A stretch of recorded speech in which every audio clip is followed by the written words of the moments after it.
your name and any organization you are representing for the record. Thank you, Melanie. This is Christine McSherry.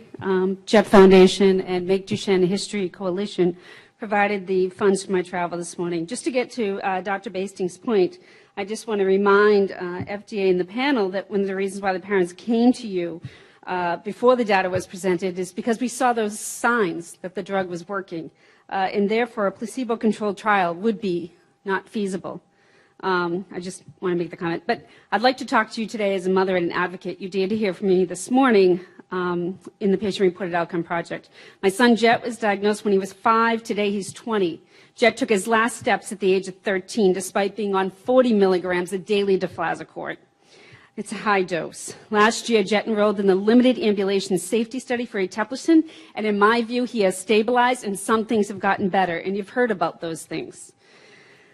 But that's not what I'm here to talk to you about today. I want to make sure that the panel understands what all of us are advocating for. We're asking the FDA to approve a drug that's demonstrated consistently efficacy on multiple measures. We're asking that the agency utilize flexibility and the tools it has to approve a remarkably safe drug while pursuing confirmatory trials.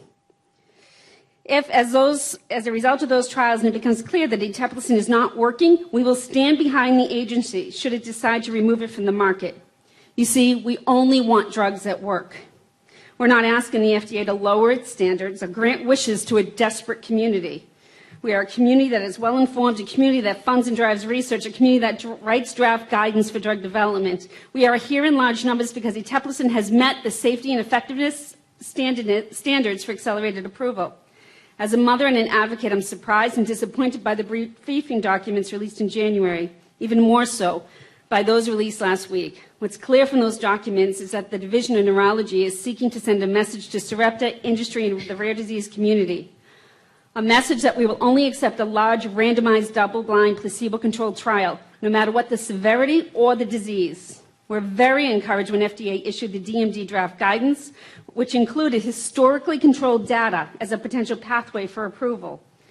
Now to see the FDA distancing itself so aggressively from that guidance is extremely disheartening. If FDA really wanted a large placebo-controlled trial, why did Neurology Division guide the company to start a single-arm study in the 4 to 6-year-olds who would age into that study?